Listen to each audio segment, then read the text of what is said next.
എടി മഞ്ജു നിന്നെ ഞാൻ വെറുതെ വിടത്തില്ലടി. ഞാൻ അമേരിക്കയിൽ നിന്ന് ട്രംപുമായിട്ട് വരുവാടി. നീ ടോവിനെ കെട്ടിപ്പിടിക്കുന്ന, നീ എന്നെ കെട്ടിപ്പിടിയടി.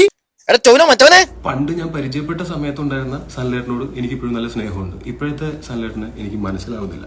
അമേരിക്കക്കാരുടെ പ്രിയപ്പെട്ട സനിൽ കുമാർ ശശിധരനും കേരളത്തിന്റെ പ്രിയപ്പെട്ട മഞ്ജു വാര്യറും തമ്മിൽ നടക്കുന്ന യുദ്ധം നിങ്ങളിൽ ഭൂരിഭാഗം ആളുകളും അറിഞ്ഞിട്ടുണ്ടാവുമായിരിക്കും. കഴിഞ്ഞ ദിവസം സനിൽ കുമാർ ശശിധരൻ അദ്ദേഹത്തിന്റെ ഫേസ്ബുക്കിലൂടെ ഇട്ട മഞ്ജു വാര്യരുടെ ആ ഒരു പ്രശസ്തമായ വോയിസ് ക്ലിപ്പൊക്കെ നിങ്ങൾ കേട്ടിട്ടുണ്ടായിരിക്കും. അപ്പോൾ അതിനെ ചൊല്ലിയൊക്കെ യൂട്യൂബിൽ ഇന്നലെ കുറെ പേര് വീഡിയോ ഒക്കെ ഞാൻ ഇട്ടത് കണ്ടേ.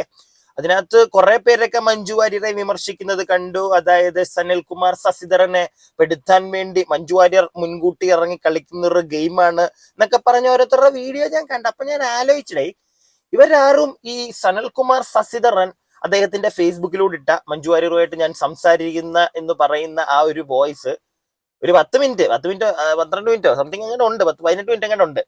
അധികമൊന്നും വേണ്ട, ഒരു 2 മിനിറ്റ് കേട്ട് കഴിഞ്ഞാൽ ഇച്ചിരി ഒരു വിവരം വിദ്യാഭ്യാസം ഒന്നും വേണമെന്നില്ല, ഇച്ചിരി ബോധമുള്ളവന് മനസ്സിലാകും അത് മഞ്ജു വാര്യറുടെ വോയിസ് അല്ല എന്നുള്ളൊരു കാര്യം.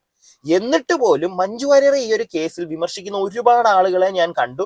ഇനിയിപ്പോ മഞ്ജു വാര്യരുടെ സൈഡ് അല്ലെങ്കിൽ ശശിധരന്റെ സൈഡില്, സനിൽ കുമാർ ശശിധരന്റെ സൈഡില് ഇനിയിപ്പം ഒരുപാട് എന്തെങ്കിലും തെളിവുകൾ ഉണ്ടെങ്കിൽ അദ്ദേഹം അത് കൊണ്ടുവരട്ടെ. അല്ലാതെ ഈ ഒരു ബന്ധവും ഇല്ലാത്ത ഏതോ ഒരു തമിഴത്തെയും പിടിച്ചിരുത്തി ഇംഗ്ലീഷിൽ കുറെ സംസാരിക്കുന്ന ഒരു വീഡിയോ എടുത്തിട്ട് മഞ്ജു വാര്യർ എന്നൊക്കെ പറഞ്ഞുകൊണ്ട് ഇങ്ങോട്ട് ഇറങ്ങി കഴിഞ്ഞ് കഴിഞ്ഞാൽ പരിപാടി നടക്കുന്ന കാര്യമല്ല. പിന്നെ ഈ സനിൽ കുമാർ ശശിധരനെ പൊക്കി നടക്കുന്ന എല്ലാവർക്കും വേണ്ടി ഞാൻ ഇന്നൊരു വീഡിയോ കാണിച്ചു തരാം. അദ്ദേഹത്തിനെ സിനിമ ഇൻഡസ്ട്രിയിലുള്ള ഒരു മനുഷ്യനും കണ്ണെടുത്താൽ കണ്ടുകൂടാ, പ്രത്യേകിച്ച് അങ്ങേരുടെ ചൊറിഞ്ഞ സ്വഭാവം. അത് വളരെ വ്യക്തമായി മനസ്സിലാക്കിയ ഗതികേട് അനുഭവിച്ച ആ ഒരു നടൻ, ആ ഒരു ഡയറക്ടർ കാരണം പെട്ടുപോയ ഒരു നടൻ. അദ്ദേഹം കുറച്ച് കാലങ്ങൾക്ക് മുമ്പ് ഈ ഒരു സുന്ദരനെ പറ്റി ഒരു കാര്യം പറഞ്ഞിട്ടുണ്ടായിരുന്നു. അന്ന് ഇതാരും വലുതായിട്ട് ശ്രദ്ധിച്ചില്ല. അന്ന് ഈ വീഡിയോ ഒന്നും അധികം വൈറലായില്ല. അധികം ആളുകളാരും എനിക്കൊന്ന് 19,000 60,000 പേരെന്തോ ഈ വീഡിയോ കണ്ടുള്ളൂ. അധികം ആളുകളിലേക്ക് എത്തിയില്ല. എത്തിയായിരുന്നെങ്കിൽ അന്നേ ചിലപ്പോൾ ഇവനെ കല്ലെറിഞ്ഞ് ഇവിടുന്ന് ഓടിച്ചാന്. എനിക്ക് തോന്നുന്നു ആ സമയത്തൊക്കെ ഇയാൾ ഇവിടുന്ന് പോയെന്നാ തോന്നുന്നത്. ആ സമയത്തൊക്കെ ഇയാൾ അമേരിക്കയിലേക്ക് ചാടി. ഇയാൾ ഓൾറെഡി നിങ്ങൾക്ക് അറിയാമായിരിക്കും മഞ്ജു വാര്യറുമായിട്ടുള്ള ഒരു വിഷയത്തിൽ ഇതിനു മുമ്പ് തന്നെ ഇദ്ദേഹത്തിനെ പോലീസ് പിടിച്ചു. അതെല്ലാം കഴിഞ്ഞ് ഇദ്ദേഹം ചാടിയതായിരുന്നു അമേരിക്കയിലേക്ക്. അവിടെ ചെന്നൊന്ന് ക്ലച്ച് പിടിച്ചു കഴിഞ്ഞപ്പോഴത്തേക്ക് അണ്ണൻ വീണ്ടും അണ്ണന്റെ തോക്കേടും കൊണ്ട് ഇറങ്ങിയിരിക്കുക ഇപ്പം. അപ്പം എന്താണെന്ന് വെച്ച് കഴിഞ്ഞാൽ ആയിക്കോട്ടെ, കഴിഞ്ഞ ദിവസമൊക്കെ അയാൾ ഫേസ്ബുക്കിലൂടെ ഇട്ട വീഡിയോ ഒക്കെ എല്ലാവരും എടുത്ത് റിയാക്ട് ചെയ്യുന്ന കണ്ടു. ഞാൻ വീണ്ടും അതിലേക്കൊന്നും പോകുന്നില്ല. നേരെ മറിച്ച് ഞാൻ നേരത്തെ പറഞ്ഞ പോലെ ഒരു 8 മാസങ്ങൾക്ക് മുമ്പ് ഒരു നടൻ ഈ അണ്ണനെ പറ്റി കുറെ പറയുന്ന കുറച്ച് കാര്യങ്ങളുണ്ട്.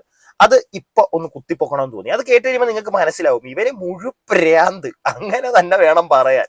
ചുമ്മാ ഇരിക്കുമ്പോ ചൊറി മൂക്കും, അപ്പൊ ആരെങ്കിലും ഒക്കെ നെഞ്ചത്തോട്ട് കയറും. അതാണ് ഇവന്റെ മെയിൻ ഒരു പ്രശ്നം. അപ്പൊ ഈ വീഡിയോ നിങ്ങളൊന്ന് കാണാം, എന്നിട്ടേ ഞാൻ ബാക്കി സംസാരിക്കുന്നുള്ളൂ. കഴിഞ്ഞ കുറച്ച് ദിവസങ്ങൾക്ക് മുമ്പ് എന്റെ വഴക്ക് എന്ന് പറയുന്ന സിനിമയുടെ സംവിധായകനായിട്ടുള്ള സനിൽ കുമാർ ശശിധരൻ സനലേട്ടൻ ഇങ്ങനെ ഒരു പോസ്റ്റ് ഇട്ടു. ഒരു വലിയൊരു പോസ്റ്റായിരുന്നു. അപ്പോൾ അതിനകത്ത് മെൻഷൻ ചെയ്തിട്ടുള്ള അദ്ദേഹത്തിന്റെ ബന്ധു കൂടിയായിട്ടുള്ള കോ പ്രൊഡ്യൂസർ പാരറ്റ്മൗണ്ട് പിക്ചേഴ്സിന്റെ കോ പാർട്ട്ണറായിട്ടുള്ള ഗിരീഷ് ചന്ദ്രൻ, ഇദ്ദേഹമാണ് ഇവിടെ ഉള്ളത്. അപ്പോൾ ഞാനിത് ഇങ്ങനൊരു കാര്യത്തിനെ പറ്റിയിട്ട് ഒരു എക്സ്പ്ലനേഷനും കൊടുക്കണം എന്ന് ഞാൻ ആഗ്രഹിച്ചിട്ടുള്ളതല്ല. കാര്യം പല പുള്ളി പറഞ്ഞതൊക്കെ അടിസ്ഥാനരഹിതമായതുകൊണ്ട് അത് വിട്ടുകളഞ്ഞാണ്. പക്ഷെ പിന്നീട് എനിക്ക് തോന്നിയത് മാധ്യമങ്ങളൊക്കെ ഏറ്റെടുക്കുകയും ഞാനെന്തോ ഭയങ്കര വില്ലനായിട്ട് ചിത്രീകരിക്കപ്പെടുകയും ചെയ്തപ്പോൾ വേറെ ഒന്നുമല്ല, ആൾക്കാർക്ക് തീരുമാനിക്കാം ആരുടെ ഭാഗത്താണ് ശരി തെറ്റെന്നൊക്കെ. പക്ഷെ അത് ഒരു ഭാഗം മാത്രം കേട്ടിട്ടാവരുത്, നമ്മുടെ ഭാഗം കൂടെ കേൾക്കണം എന്നെനിക്ക് ആഗ്രഹം ഉണ്ടായിരുന്നു. സൗണ്ട് ഉറക്കെ പറയണം. ഓക്കെ, ഞാനപ്പോ ആ ഒരു പോസ്റ്റർ ഇവിടെ വെച്ചേക്കാം. അതുപോലെ തന്നെ വഴക്ക് എന്ന സിനിമയുടെ ഒരു റിലീസുമായിട്ടൊക്കെ ബന്ധപ്പെട്ടിട്ടായിരുന്നു ഈ ഒരു വിഷയം നടന്നിരുന്നത്. അപ്പം ഈ ടോവിനോട് അപ്പുറം ഇരിക്കുന്നത് സനിൽ കുമാർ ശശിധരന്റെ ബന്ധു കൂടിയാണ്. ഓക്കെ, ഇതിന്റെ ഒരു കോ പ്രൊഡ്യൂസറും കൂടെയാണ്. അപ്പം അതും കൂടെ നിങ്ങളൊന്ന് ആലോചിക്കണം. ടൊവിനോ മാത്രമല്ല മുന്നോട്ടിറങ്ങി വന്നിരിക്കുന്നത്, പുള്ളിയുടെ ബന്ധുവും കൂടെ പറയുന്നുണ്ട്. പിന്നെ ടൊവിനോ പറയുന്ന കണക്ക് തന്നെ നമ്മൾ ഒരാളുടെ ഭാഗം മാത്രം കേട്ടിട്ട് സംസാരിക്കാൻ എനിക്ക് താല്പര്യമില്ല. സനലിന്റെ ഭാഗം നമ്മൾ കേട്ടു. അയാളുടെ ഫേസ്ബുക്കിലൂടെ തന്നെ പല റൈറ്റിങ്ങും അയാളുടെ വീഡിയോയും, അത് കൂടാതെ മഞ്ജു വാര്യരുടെ വോയിസ് എന്നും പറഞ്ഞൊരു വോയിസും ഇട്ട് എല്ലാം കേട്ട് കഴിഞ്ഞിട്ടാണ് ഇപ്പൊ അയാളെ ഞാൻ അങ്ങോട്ട് വിമർശിക്കാനിരിക്കുന്നത്. അത് എല്ലാവരും ഒന്ന് മനസ്സിലാക്കിയാൽ കൊള്ളാം. ഓക്കെ, കാരണം കൊടുക്കണം. അവൻ അമേരിക്കയിലാണെന്നും പറഞ്ഞ് അവിടെ ഇരുന്ന് എന്ത് തോന്നിവാസവും കാണിക്കാമെന്നാണ്. ഇപ്പൊ ലുക്കൗട്ട് നോട്ടീസ് ഒക്കെ വന്നിട്ടുണ്ട്. അണ്ണ മിക്കവാറും ഇനി വരട്ടെ. ചില ആളുകൾക്ക് ഒരു അഹങ്കാരമുണ്ട്. നമ്മുടെ നാട്ടിൽ നിന്ന് എവിടെയെങ്കിലും പോയി സേഫ് ആയി കഴിഞ്ഞു കഴിഞ്ഞാൽ നമ്മുടെ നാടിനെ പറ്റിയോ അല്ലെങ്കിൽ നാട്ടിലുള്ള ആളുകളെ പറ്റിയോ എന്ത് തോന്നിവാശം അങ്ങ് ഉണ്ടാക്കാമെന്നുള്ളത്. അത് ഈ ഒരു വിഷയത്തിലെങ്കിലും ഒന്ന് തീർന്നു കിട്ടിയാൽ കൊള്ളാമെന്നൊക്കെ ഉണ്ട്. പിന്നെ മഞ്ജു വാര്യരുടെ വിഷയമായതുകൊണ്ട് മാത്രമാണ് ഇതിങ്ങനെയൊക്കെ നടക്കുന്നത്. നാളെ എനിക്കോ നിനക്കോ ഒക്കെ ആണെങ്കിൽ ഒരുത്തന് അമേരിക്കയിൽ നിന്ന് കൊണ്ടുവരത്തില്ല. എന്തിന് അമേരിക്ക, ദുബായിൽ നിന്ന് പോലും ഇവിടെ ഇറക്കത്തില്ല. ബാക്കി അപ്പൊ ബാക്കിയുള്ളവർ എല്ലാവരും അത് ഡിസൈഡ് ചെയ്യുന്ന സമയത്ത് ഞങ്ങളുടെ ഭാഗം കൂടെ കേട്ടിട്ട് വേണം ഡിസൈഡ് ചെയ്യാൻ എന്ന് മാത്രം എനിക്കൊരു ആഗ്രഹമുണ്ട്. ഒന്നാമത്തെ കാര്യം, നമ്മൾ ഈ സിനിമ ചെയ്യാനായിട്ട് തീരുമാനിക്കുന്നത് 2020 ഞങ്ങൾ 12 ദിവസം കൊണ്ട് ഷൂട്ട് ചെയ്യാനായിട്ട് തീരുമാനിക്കുകയും നമ്മൾ ഏകദേശം അതിനേക്കാൾ അധികമൊന്നും എടുത്തിട്ടില്ല, ദിവസങ്ങൾ കൊണ്ട് ഷൂട്ട് ചെയ്യുകയും അതിനകത്ത് കുറേ ലെങ്തി ഷോട്ട്സ് ഉണ്ടായിരുന്നു, 15 മിനിറ്റും 20 മിനിറ്റും ഒക്കെ ഉള്ള. ഞാൻ പേഴ്സണലി ഭയങ്കരമായിട്ട് ചലഞ്ചിങ് ആയിട്ടുള്ള, എന്നാൽ ഞാൻ ഭയങ്കര എൻജോയ് ചെയ്തൊരു ചലഞ്ചായിരുന്നു. എനിക്ക് ഭയങ്കര ലേണിംഗ് എക്സ്പീരിയൻസ് ആയിരുന്നു വഴക്ക് എന്ന് പറയുന്ന സിനിമ. അപ്പോൾ ആ സിനിമയുടെ ഷൂട്ടിന്റെ സമയത്തൊക്കെ ഞാനും സനലേട്ടനും നമ്മൾ വളരെ നല്ല ബോണ്ടായിരുന്നു. അതിന് മുമ്പ് പലരും എൻ്റെ അടുത്ത് വോൺ ചെയ്തു, പുള്ളി അങ്ങനെയാണ് ഇങ്ങനെയാണ്. പക്ഷെ എനിക്ക് അങ്ങനെ, ഞാൻ പരിചയപ്പെട്ട ഒരു മനുഷ്യൻ അങ്ങനെ ഒരു പ്രശ്നക്കാരനായിട്ടുള്ള മനുഷ്യനായിട്ട് തോന്നിയില്ല. ഓക്കെ, അപ്പോ ഓൾറെഡി ടൊവിനോ ആ ഒരു പടം ചെയ്യുന്ന സമയത്ത് അയാളുമായിട്ട് നല്ല കമ്പനി ആയിരുന്നു. പക്ഷെ ടൊവിനോ ഈ പടം ചെയ്യുന്ന സമയത്തും ടൊവിനോ കോ പ്രൊഡ്യൂസറായിട്ട് നിൽക്കുന്ന സമയത്തും ഒക്കെ ടൊവിനോട് പല ആളുകളും പറഞ്ഞിരുന്നു, മകനെ നീ സൂക്ഷിക്കണം, സനിൽകുമാർ നീ വിചാരിക്കുന്ന പോലെ അല്ല, നിനക്ക് പണി കിട്ടും എന്നുള്ളത്. പക്ഷെ ടൊവിനോ എപ്പോഴും ലൈക്ക് ഒരു ഡയറക്ടറാണ്. പുള്ളിക്ക് കണ്ടപ്പോൾ സംസാരിച്ചപ്പോൾ പുള്ളിക്ക് നല്ല ഇഷ്ടം തോന്നി.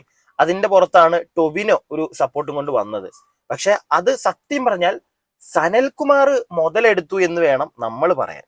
ഓക്കെ, എനിക്ക് അങ്ങനെയാണ് തോന്നിയത്. കാരണം ബാക്കിയും കൂടെ വീഡിയോ കണ്ടിട്ട് ഞാൻ പറയാം. ഞങ്ങൾ ലോകകാര്യങ്ങളും സിനിമയെ പറ്റും ഒക്കെ ഞങ്ങൾ കുറേ സംസാരിച്ചിരുന്നു. പിന്നെ അദ്ദേഹത്തോടുള്ള റെസ്പെക്റ്റും അദ്ദേഹത്തോടുള്ള ആ ഫിലിം മേക്കറിനുള്ള റെസ്പെക്റ്റും കൊണ്ടാണ് ആ സിനിമയുടെ പ്രൊഡക്ഷന്റെ പകുതി ഞാൻ ഏറ്റെടുക്കാം എന്ന് പറയുന്നത്. അതൊരു 27 ലക്ഷം രൂപയോളം ഞാൻ മുടക്കുകയും 1 രൂപ പോലും എനിക്ക് ശമ്പളമായിട്ട് കിട്ടാതിരിക്കുകയും ചെയ്തിട്ടുള്ള ഒരു സിനിമയാണിത്. ഇനി നമുക്ക് കാര്യത്തിലേക്ക് കടക്കാം. പുള്ളി ഈ സിനിമയുടെ ഷൂട്ട് കഴിഞ്ഞ് കുറേ നാൾ കഴിഞ്ഞിട്ടാണ് അതിന്റെ ഒരു റെഡി ആയിട്ടുള്ള ഒരു വേർഷൻ അതൊരു ഫിലിം ഫെസ്റ്റിവലിന് അയച്ചിട്ടുണ്ട്. അവരത് സ്ക്രീൻ ചെയ്യാമെന്ന് പറഞ്ഞിട്ടുണ്ട്. ദിവസങ്ങൾക്ക് ശേഷം പുള്ളി എൻ്റെ അടുത്ത് പറഞ്ഞു ഇങ്ങനെ ആ ഫിലിം ഫെസ്റ്റിവലിന്റെ ആൾക്കാർ നമ്മളുടെ സിനിമയെ റിജക്റ്റ് ചെയ്തു, ഒരു ഇന്റർനാഷണൽ കോക്കസ് നമുക്ക് എതിരായിട്ട് പ്രവർത്തിക്കുന്നുണ്ട്, പുള്ളിയെ തകർക്കാനായിട്ട് ശ്രമിക്കുന്നുണ്ടെന്നൊക്കെ പറഞ്ഞപ്പോൾ ഞാൻ, എൻ്റെ അമ്മോ അങ്ങനെയൊക്കെ ഉണ്ടാവോ എന്നാണ് ഞാൻ ആദ്യം വിചാരിച്ചത്.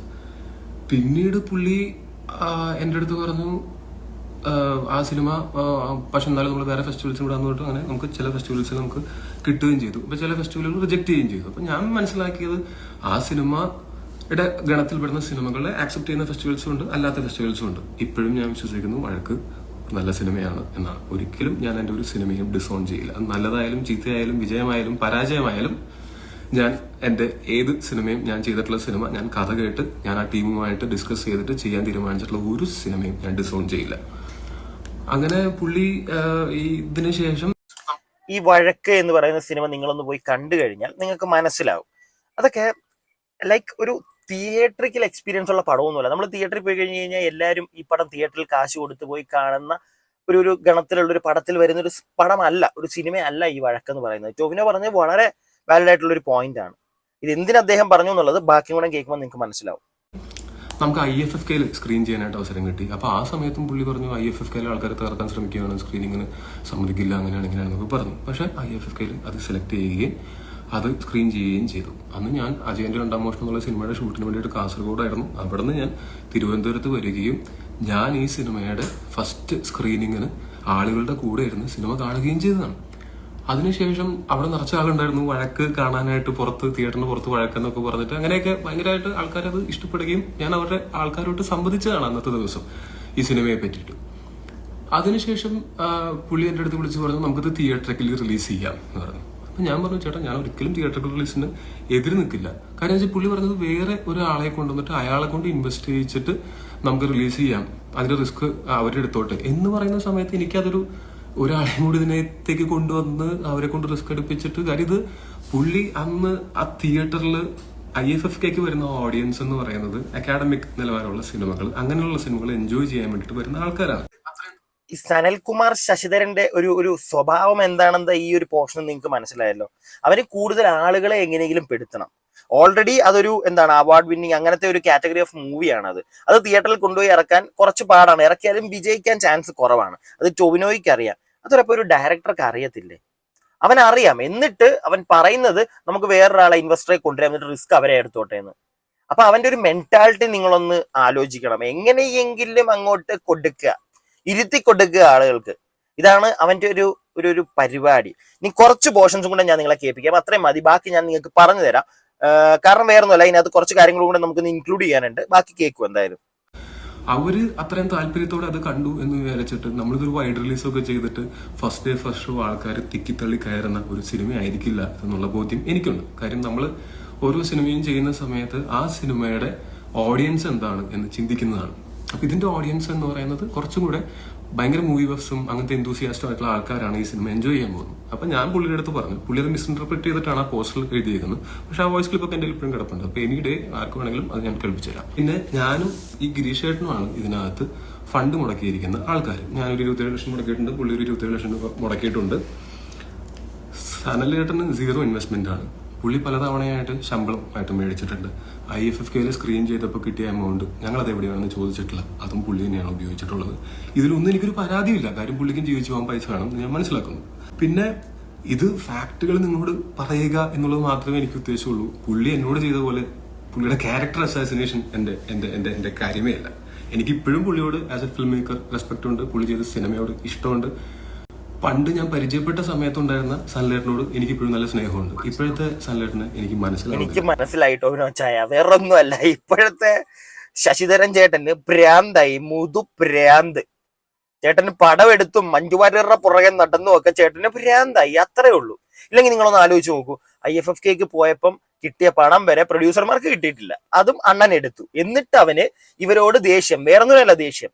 ഇനിയുള്ള ബാക്കി കുറച്ച് കാര്യങ്ങൾ ഞാൻ പറയാം, വേറൊന്നും വിചാരിച്ചിട്ടല്ല. ഒരുപാട് അങ്ങ് ലെങ്ത് ഈ ഒരു വീഡിയോ ഒക്കെ ആക്കണ്ട, അല്ലെങ്കിൽ അവരുടെ വേറൊരാളുടെ വീഡിയോ എടുത്ത് അത്രയും വെക്കണ്ടെന്ന് വിചാരിച്ചിട്ടാണ്. അപ്പൊ സംഗതി എന്താന്ന് വെച്ച് കഴിഞ്ഞാൽ, അപ്പൊ ഈ ഒരു പരിപാടിയൊക്കെ നടക്കുന്നു. ഇതിന്റെ ഇടയ്ക്ക് ഓൺലൈൻ നമ്മുടെ OTT പ്ലാറ്റ്ഫോമിലേക്ക് ഈ ഒരു പടം വിൽക്കാമെന്നുള്ള ഒരു സാഹചര്യത്തിലേക്ക് വരുന്നു. അപ്പം ടൊവിനോയൊക്കെ അത് ഓരോ OTT പ്ലാറ്റ്ഫോമിലോടൊക്കെ സംസാരിച്ച് എല്ലാം റെഡിയായി വന്നപ്പോഴത്തേക്ക് OTT പടം എടുക്കണമെങ്കിൽ പടത്തിന്റെ ഫുൾ റൈറ്റ്സ്, ക്രിയേറ്റീവ് റൈറ്റ്സ് ഉൾപ്പെടെ OTTക്ക് എഴുതി കൊടുക്കണം. ആ ഒരു സാഹചര്യം വന്നപ്പോഴത്തേക്ക് ഇയാള് മറ്റേ ഇടഞ്ഞ്, എന്റെ ക്രിയേറ്റീവ് റൈറ്റ്സ് ഒന്നും ആർക്കും കൊടുക്കാൻ പറ്റില്ല എന്നും പറഞ്ഞ് ഈ അണ്ണൻ ഇടഞ്ഞു നിന്നു. അപ്പൊ ടൊവിനോയൊക്കെ പിന്നെ അയാളുടെ ഒരു ഇത് അയാൾ പറഞ്ഞു. എന്നാൽ ആ മണ്ടൻ അയാളല്ല കാച്ചിറക്കിയിരിക്കുന്നത്, അയാളുടെ പടമാണ് ഓക്കെ. പക്ഷെ ആ പടത്തിനകത്ത് അതൊരു പടമാകാൻ വേണ്ടി അതിലേക്ക് കാശിട്ട 1-2 പേരുണ്ട്. അവരുടെ വിചാരവും അതൊന്നും പുള്ളിക്ക് മൈൻഡ് അല്ല. പുള്ളിയുടെ ക്രിയേറ്റീവ് വിൽക്കരുത്, ഓക്കെ, ആ ഒരു വ്യക്തിയുടെ ക്രിയേറ്റിവിറ്റിയെ നമ്മൾ സമ്മതിക്കുന്നു, അയാളെ അതിനെ ബഹുമാനിക്കുന്നു. പക്ഷെ അതോടൊപ്പം തന്നെ കാശിറക്കിയവർക്ക് എന്തെങ്കിലുമൊക്കെ വേണ്ടേ? അത് ചിന്തിക്കാനുള്ളൊരു ബോധം അവനില്ലേ? അതൊന്നും ഇല്ല അവന്. അപ്പൊ അതിന്റെ പേരും പറഞ്ഞ് അത് വിറ്റില്ല OTTക്ക്.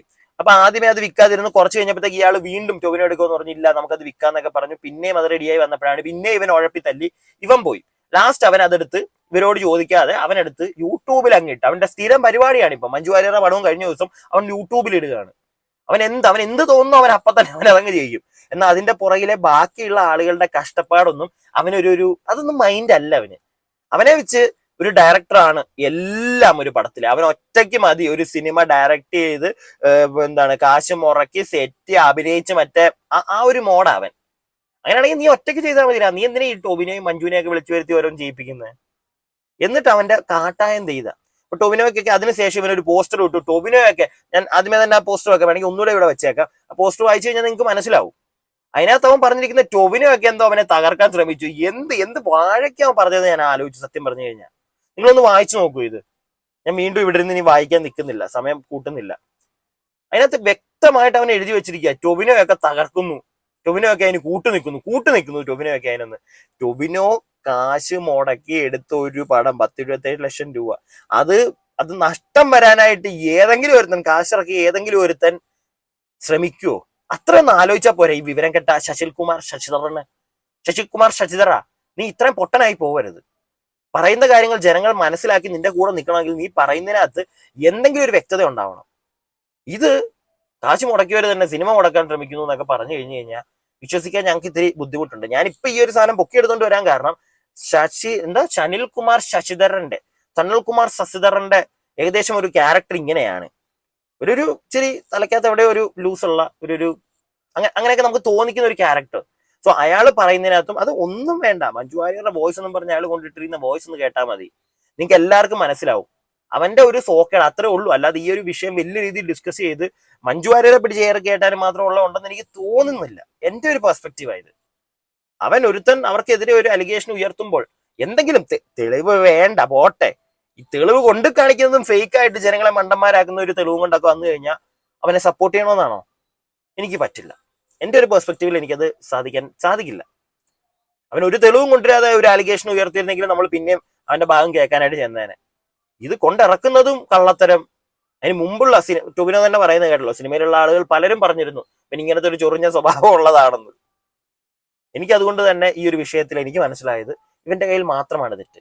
എന്തായാലും മഞ്ജു വാര്യർ കൊടുത്തോണ്ട് ചിലപ്പം അമേരിക്കയിൽ നിന്ന് കൊണ്ടുവരായിരിക്കും. കൊണ്ടുവാ, അങ്ങനെയെങ്കിലും കൊണ്ടുപോവാ. ഏതെങ്കിലും ഒരുത്തന്നെങ്കിലും പിടിച്ചോണ്ട് വന്ന് കൊടുക്കുക ശിക്ഷ, ഇവിടെ കൊടുക്കുക ശിക്ഷ.